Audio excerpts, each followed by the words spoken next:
Bonjour tout le monde, bienvenue sur ma chaîne vidéo. Mon nom est Dan Solo. Aujourd'hui, on fait le déballage de très beaux jeux. Sword and Sorcery, Immortal Soul. Oui, c'est un jeu uniquement en anglais, mais je vous expliquerai un peu. Ben oui, c'est sûr, vous trouverez les règles en français sur Board Game. Mais il y a d'autres choses qu'il faut que je vous explique après. Lorsque je vous lirai la boîte, je vous expliquerai d'autres choses, car à l'intérieur, il y a d'autres choses de très importantes que je vous parlerai un petit peu plus tard. C'est un jeu fait par Simon Romano, qui est Nozio Surace, édité par RS Game et de Gremlin Project. Vous retrouverez le jeu chez Lidl au montant de 89,99. Il y en a présentement une autre copie de disponible en ce moment. C'est un jeu de 1 à 5 personnes, 13 ans et plus, 30 minutes par personne. En fait, on devrait dire 30 minutes par personnage. Quand vous pouvez jouer de 1 ou 2 personnages, 3 personnages dans le jeu si vous jouez seul ou à plusieurs.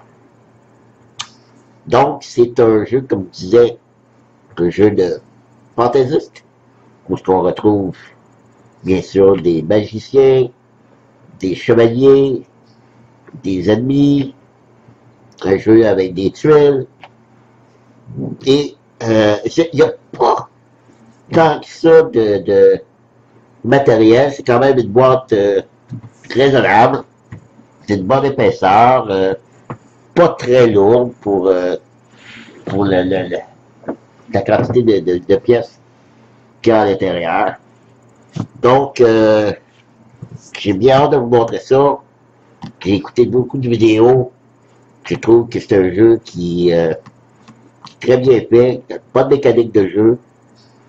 Alors, on ouvre ça et on regarde le matériel à l'intérieur.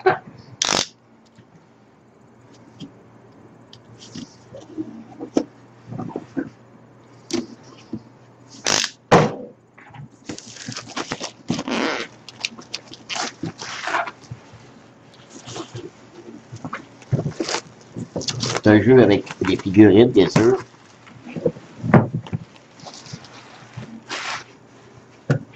Voilà.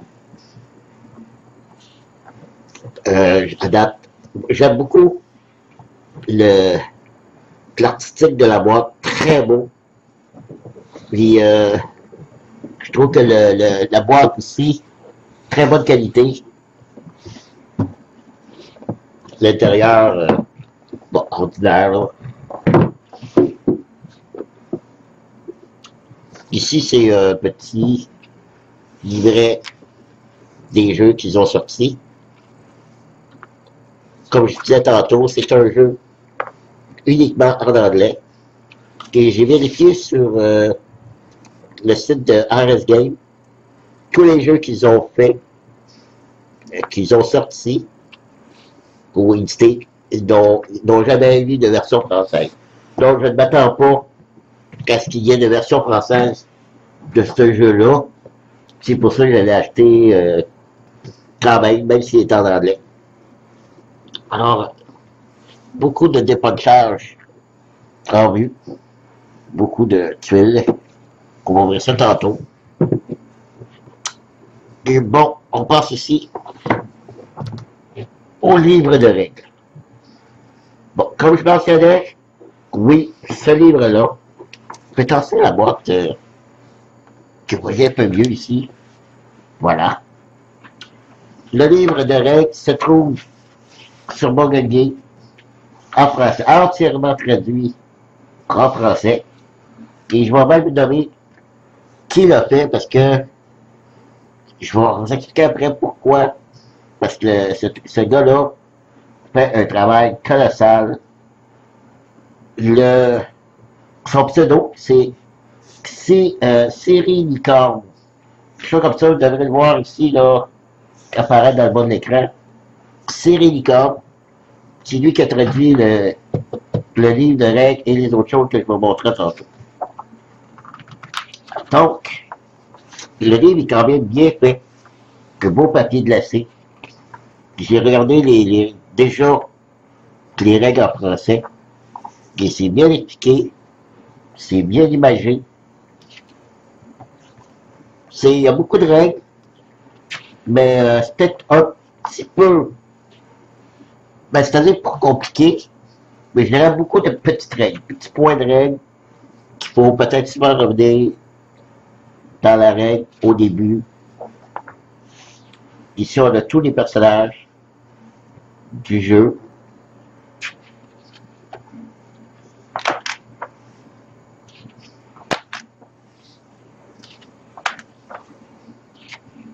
Alors, c'est un jeu avec des cartes. Si on explique les cartes, le fonctionnement.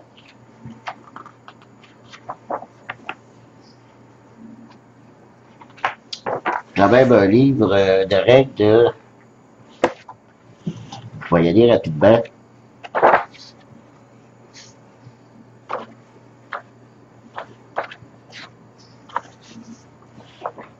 « 54 pages. » Parce que ceci, c'est la page de crédit. 54 pages. Donc, c'est gros. De ce côté, on a ici le storybook, qui est en fait le livre de scénario. Bon, j'explique. Avant lui, je vais pas présenter l'autre avant. Ici. Bon, ici, on a la feuille de référence. Ça, c'est déjà sur Board Game. Vous retrouverez ça en français. Les deux côtés, les deux pages, on a ça en français. Donc, on a le livre de règles en français, la page de référence en français. Ce que vous trouverez aussi, en fait, non. Vous ne retrouverez pas ceci sur Board Game et ni ceci. Ces deux-là. Par contre, le gars que c'est celui qui traduit les règles en français, Cyril Licorne, on peut, à partir de Board Game, faire un don parce qu'il donne ce lien de son site web. Et avec un don de 5 €, ce qui est quand même pas très dispendieux, on a accès à tous ces fichiers du jeu qui est en train de traduire. Je l'ai fait. Et où ce qu'il est rendu, c'est dans ce livre-là. OK. Il y a environ peut-être le 3/4 de traduit de ce livre-là. Et j'ai communiqué avec. Il est toujours en train de travailler dessus, donc il n'a pas abandonné son projet. Et il m'a dit que lorsqu'il commence un projet, qu'il le termine. Qu'est-ce que c'est que ce livre-là? Je ne sais pas si vous connaissez les livres dont vous êtes le héros. C'est à peu près l'équivalent. Dans le jeu, lorsque vous jouez, vous allez rencontrer sur certaines tuiles des cartes selon le scénario. Et avec cette carte-là, on vous dit de vous rendre à telle page, tel numéro. Vous allez lire le texte. Et le texte va, un peu comme dans les livres dont vous êtes le héros, avoir des choix à faire. Ça va vous dire si vous prenez telle décision, rendez-vous au numéro un tel. Si vous prenez l'autre décision, allez à un autre numéro, et là vous allez avoir des conséquences ou des résultats selon vos décisions qui vont influencer pour le reste de la partie.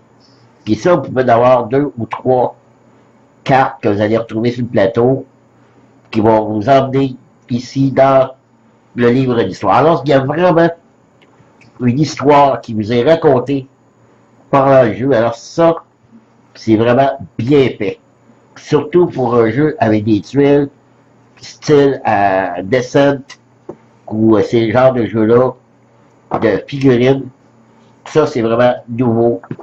que moi, j'avais pas vu. Ici, c'est le livre des scénarios. Ça, la personne n'a pas encore commencé à traduire ce livre-là de scénario, mais il veut le faire, comme il m'a dit, il veut vraiment amener tout le projet en bon terme. Donc, on va l'avoir, je vais l'avoir, c'est sûr, traduit. Mais en attendant, j'ai un de mes amis qui a le jeu à la boutique Ludoz, un de mes amis, Daniel, qui va expliquer un peu dans l'ensemble les premières pages. Puis, lorsque rendu au scénario, c'est tout la même chose, il n'y a pas grand chose à lire. Vous voyez, il y a juste comment monter le board, le plateau, les pièces à mettre, les événements. Donc, c'est toute la même chose. Une fois qu'on a compris la façon de le faire, je vais pouvoir quand même fonctionner avec ça. Donc, puis, comme je vous dis, il est rendu au trois quarts de traduit. Donc, au début, je vais pouvoir les jouer parce que c'est vraiment plus loin dans les scénarios que je vais avoir besoin des dernières pages. Pour au début, je vais pouvoir y jouer quand même. Voilà pour l'explication des livres du jeu. Pour ça que j'ai quand même acheté le jeu, même si je comprends pas tout à fait l'anglais. On a des plateaux des joueurs, c'est-à-dire des personnages. Alors, 4 ici. Un autre gros paquet de cartes. Un autre gros paquet de cartes. On a des jetons aussi et des petits studies pour les portes. Les dés, je vais tout ouvrir ça. Les héros. Des monstres. Encore des monstres. Encore des monstres. Encore des monstres. Et c'est tout. Est-ce qu'il y a d'autres choses là en dessous? Ça m'étonnerait. Non, il y en a. Donc, je vais tout ouvrir ça. Les punchboards. Je vais tout ouvrir ça. Et je reviens. Me voilà de retour. Je vais vous montrer commencer les figurines. J'ai pas ouvert les autres encore. Je vais, parce que là, il y a trop de choses. Donc, j'ai décidé pour débuter, à montrer les figurines. Alors, ici, pour commencer, on a les dés. On a 4 dés bleus, 4 dés rouges. C'est des 8 faces. OK? Il y a plusieurs symboles. Des éclairs, ça c'est des succès, des étoiles, des petits gobelins. Des gobelins, c'est comme si c'est zéro, il se passe rien. Alors, ça c'est les rouges, les bleus. Les bleus, c'est plus défensif. Il y a quelques points de réussite d'attaque, mais c'est surtout pour des boucliers de défense. Puis le rouge, c'est d'attaque. Donc, c'est des D8, je crois bien, là, 1, 2, 3, 4, 5, donc des D10, puis le D10, c'est ça. 1, 2, 3, 4, 5, D10. Donc, ça, c'est les dés. Je vais commencer avec les héros ici, que j'étais un petit peu déçu. Parce que moi, les vidéos que j'ai vues, parce que dans le jeu, on ne meurt pas. On ne meurt pas, sauf qu'on devient fantôme. Puis, dans les vidéos que j'ai vues, lorsque on devenait fantôme, on enlève la figurine, puis on avait une autre figurine pareil comme notre héros, mais de couleur très, genre un bleu très très très pâle. Ça, c'était pour signifier, bon, on était en mode fantôme. Là, il n'y a pas ça dans le jeu. Et je sais pas, là, comment est-ce qu'on peut savoir s'il est fantôme ou pas. Il y a peut-être des pions dans le jeu qu'on met en dessous de la figurine pour dire qu'il est fantôme. Ben, pour l'instant, ils sont juste gris. Il n'y a pas les bleus pages, ça c'est un petit peu déçu pour ça.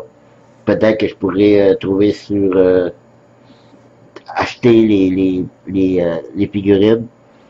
Parce que c'est probablement que ça venait seulement avec le Kickstarter. Quand ça, c'est un des héros, c'est pas terrible comme figurine, c'est pas ce que j'ai vu de plus beau. Qui sont une espèce de loup ici. OK? Que d'autres ici, héros. Je vous dis, honnêtement, c'est cheap. Comme figurine. Un plastique très très mou. Ils sont toutes courbées. Il va falloir que je les passe à l'eau chaude. Mettre un petit traitement d'eau chaude et d'eau froide. Regardez celle-ci. Regardez l'épée qui est toute courbée. Ça n'a pas de bon sens. Donc, moi, j'arrange ça. Donc, lui, c'est une espèce de chevalier. Pas grand détail dans la figurine. Pas beaucoup de détails. C'est assez basique comme figurine.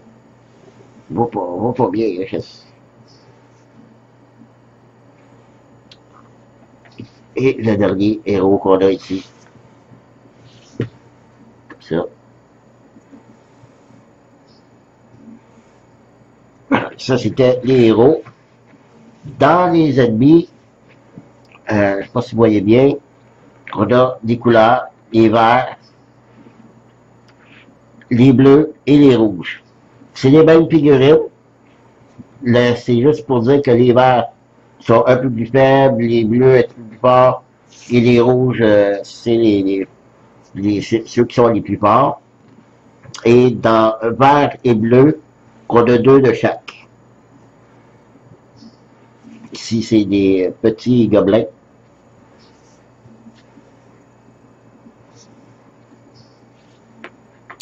Ceux-là, je ne sais pas comment on les appelle. C'est des genres d'ennemis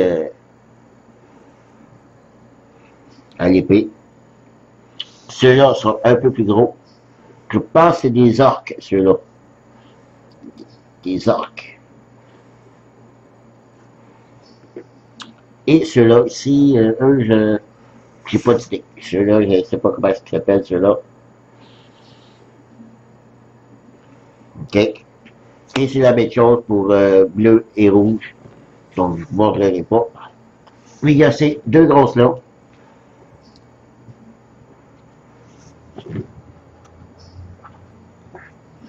Celui-là, quand même, bien fait. Mais, c'est... Ouais, quand même pas si pire, celle-là. À comparer aux autres, les petits... et le dernier ici. Quand même bien. Donc, c'était les figurines. Je reviens avec les podboards. On va finir avec les cartes après. Je reviens. Bon, voilà. Je présente les podboards. Et des pions. Il y en a. Des tuiles. Il y en a. Donc, ici, je vous présente les tuiles. Il y a des pions. Je ne sais pas c'est quoi tous les pions. J'en sais quelques-uns. Donc, les tuiles, c'est recto verso. Vous voyez sur le jeu ici, il y a comme des bottes. Mais ça, lorsqu'on change on va sur cet emplacement-là, c'est comme plus difficile. Ça nous coûte 2 points de mouvement au lieu de 1. Car, bon, comme tous les jeux de figurines, on a des actions, un certain nombre d'actions à faire. Donc, c'est ça. Pour les pas. Ici, c'est les petits X pour nous montrer, nous dire les lignes de vue. Si je veux ici, à partir de là, attaquer ici, je peux pas. Je traverse un mur. Donc, c'est pour ça que tous les petits X, dans toutes les tuiles, c'est à ça que ça sert. Encore des tuiles de jeu, sont toutes numérotées, 18A, 10A, comme la plupart de ces jeux-là. Si on porte, je prends celle-ci, là, c'est pas seulement des tuiles qu'on colle, c'est style puzzle. Vous voyez les encoches ici? C'est style puzzle, donc une fois assemblé, ça bouge pas. C'est bien pour ça.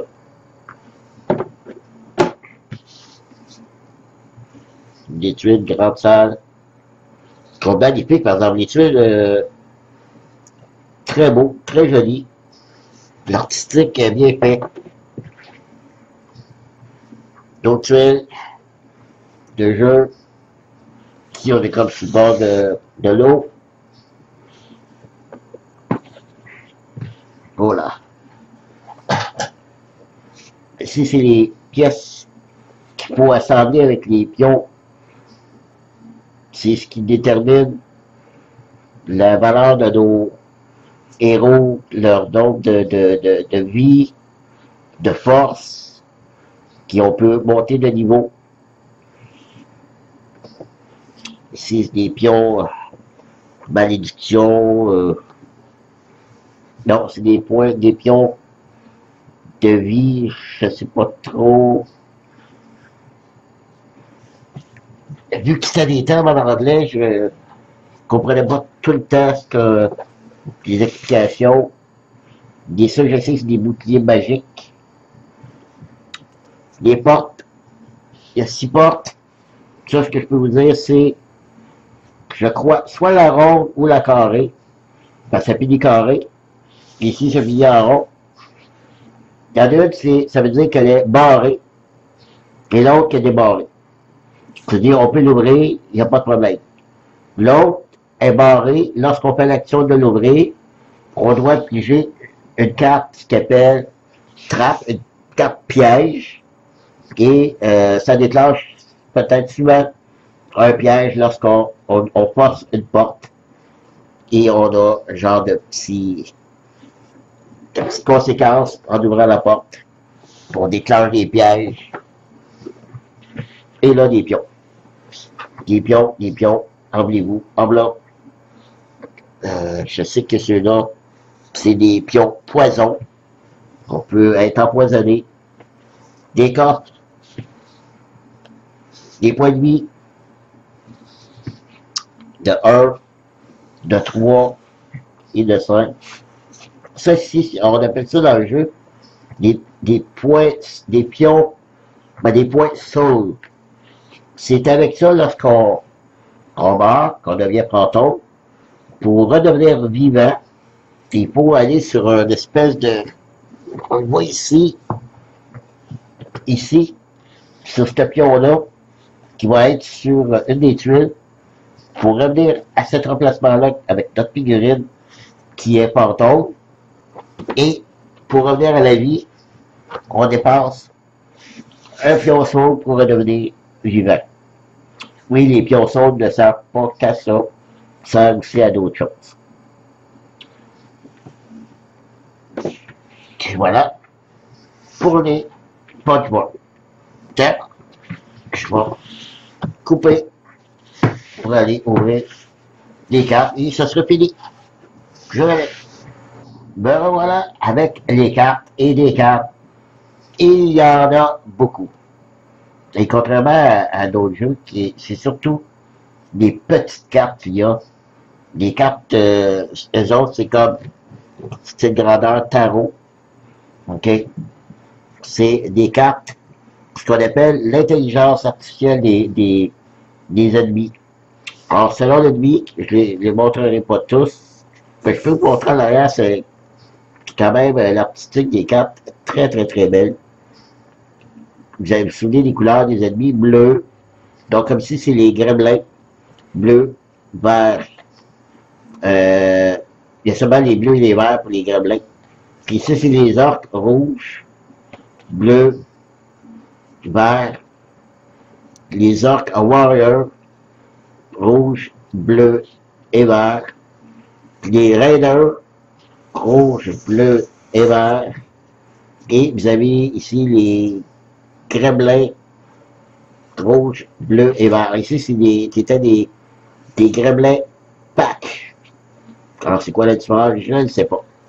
Donc, je vous montre ici une carte de gremlin, bleu vert. OK? Et c'est avec ça qu'on fait son déplacement ou ses attaques. On regarde ici, c'est pour nous dire s'il est situé à 0 case, si ça trouve sur notre case, il fait une attaque avec le clown. On regarde c'est quoi son clown, c'est ça ici. C'est ses griffes, je crois.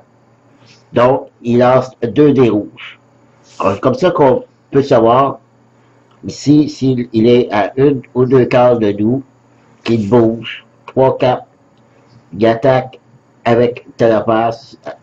C'est de cette façon-là qu'on peut faire bouger les ennemis et les faire attaquer avec ces cartes-là. Par la suite, on a ces deux grands-là qui est la même chose, mais c'est pour les deux grands ennemis mauves que vous avez vus, l'Orc King et l'Enragé Troll. Donc, c'est la même chose, et de chaque côté, ils ont chacun un niveau différent, où ils ont plus de points de vie, et plus de combats, ça dépend du niveau où on est rendu. Alors, ça, c'est différent. Ici, c'est les cartes des héros. OK? C'est juste des petits cartons minces, malheureusement. Dans le Kickstarter, c'est des beaux gros cartons très épais. Donc, c'est là-dessus qu'on va mettre nos cartes du héros. La carte du personnage, c'est sa défense, bouclier, et ainsi de suite. Il y a beaucoup de choses qu'on rajoute sur la carte du personnage. Alors, on a celui-là. Oui, il y a 2 côtés pour chaque. Je sais pas c'est quoi.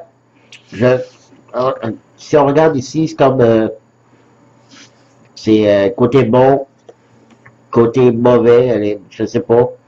Peut-être elle a une autre sorte de pouvoir lorsque côté démoniaque, je sais pas, ici. Il est tout en rouge, tout en blanc. Un archer, d'archère plutôt.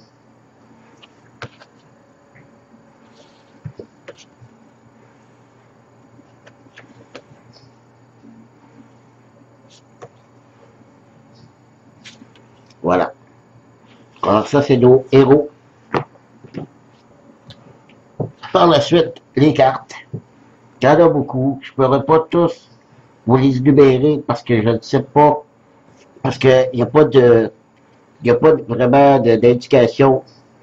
Mais on voit c'est des équipements. Mais je sais que chaque héros a ses propres équipements. Ils sont ici. Donc ici, on a Shay. OK, Ariel, Tordar, Lygon, Irarus et Talat.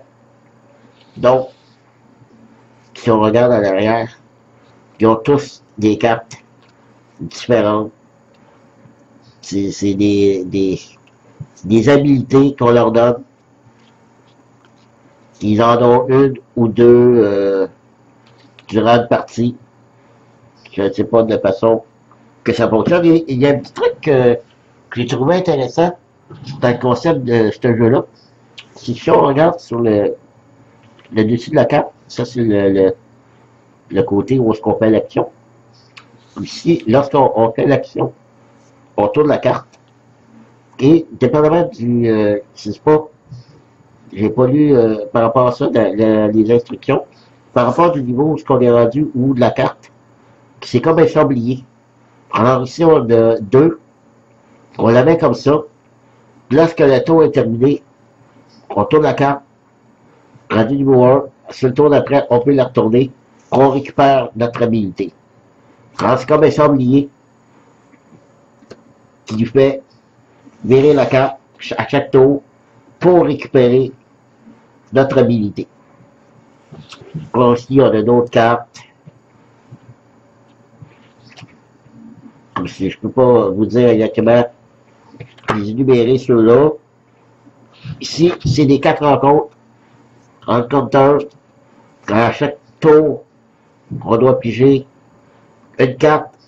Et je sais que pour qu'il y ait un ennemi sur le plateau. S'il n'y a pas d'ennemi sur le plateau, On n'a pas besoin de piger de carte parce que c'est très mauvais cette carte-là. Donc, quand on peut se ramasser d'en piger, c'est tant mieux. Si d'autres, des armes,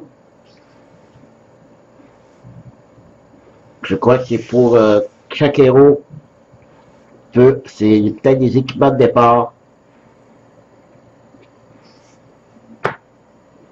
Encore ici, des habilités, des armes.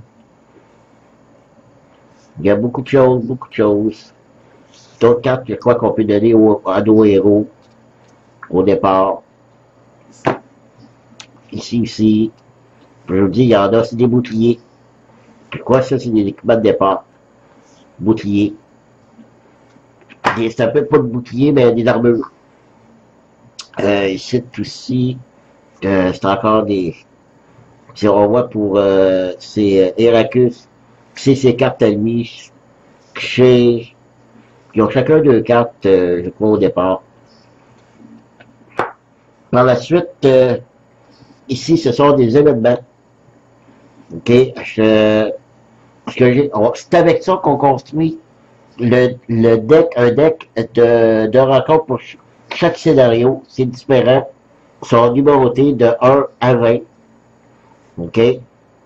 Et ces cartes-là sont, je les ai déjà tous traduits, le gars que je vous ai parlé tantôt. Il a tous traduits ceux-là. On les a déjà ceux-là.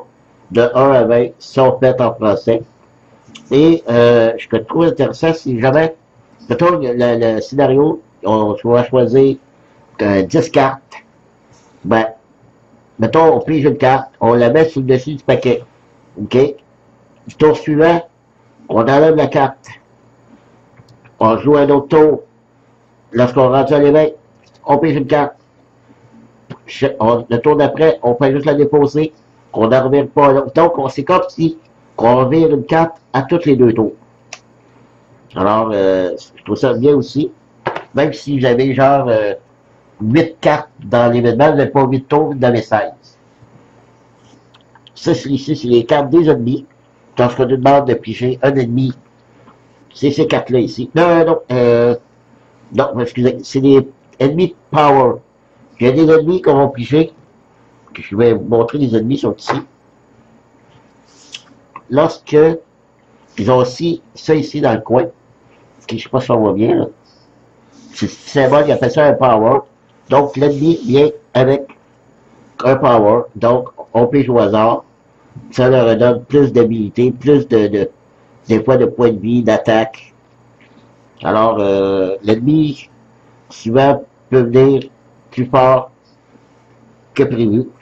Donc c'est les cartes ennemies. Les gremlins ici, vert, bleu, rouge. Alors, il n'y a pas tant d'ennemis que ça, que trois sortes d'ennemis, ou 4, mais ils viennent à différentes couleurs, de différentes forces. Ici, c'est les trésors. Donc, il y a quand même un gros paquet de cartes trésors qu'on peut piger durant la partie. Encore là, c'est des armures. Il va y avoir souvent des armes, des potions, de l'argent. Parce que l'argent est important dans le jeu, surtout en mode campagne, qu'on peut acheter des habilités. Donc, pour la mode campagne, c'est très bien fait pour ça. Et pour finir, ce sont les trappes, les fameux pièges que je vous ai parlé tantôt. Quand lorsqu'on ouvre des portes, on peut avoir des cartes pièges qui nous donnent très souvent plus de problèmes que de bonnes choses. Ici, pas d'épée. Donc, il y en a d'autres qui pas d'épée. Ils sont pas traduites, ces cartes-là, pour la plupart, mais c'est pas si compliqué que ça. Mais si vous êtes bon en anglais, vous n'aurez pas de problème. Si vous comprenez un peu l'anglais comme moi, vous allez pouvoir vous débrouiller pas mal, avec pas mal de cartes. Pour ce qui nous reste, j'ai mon ami Daniel de l'idole, Daniel Guérard, qui va m'aider à traduire les cartes, parce que lui, il a le jeu. Donc, ça va être très bien pour moi. Alors voilà, c'est tout. Il y a beaucoup de choses. La vidéo a duré quand même assez longtemps.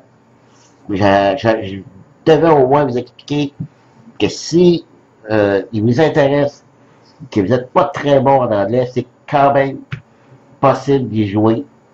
Et si vous voulez avoir, si jamais vous l'achetez, puis vous voulez avoir les livres en français que le gars est en train de traduire, puis qu'à un moment donné, il va traduire les cartes aussi, il m'a assuré qu'il faisait peut-être commencer un projet qu'il faisait au complet. Donc, ça vaut la peine. 5 euros, c'est pas cher. Encouragez-le si vous êtes intéressé à avoir le jeu et à avoir les fichiers en français.